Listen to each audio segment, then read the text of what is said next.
Hallo zusammen und herzlich willkommen zu einem super kurzen Review. Das mal nicht von einem Set, sondern von einer Beigabe. Und zwar zu einem Heftchen. Am Kiosk gibt es Lego Technik Magazin. Für 12,99 oder so. Schweizer Franken, Euro, Dollar, weiss ich nicht.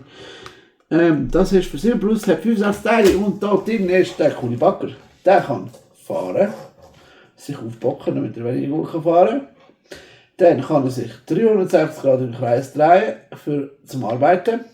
Mit dem Schalter hier, der rot ist, kann man das hier bewegen, mit dem anderen das hier und insgesamt kann man dann natürlich hier so arbeiten. Und das für ganz wenig Geld und super cool zum Bauen.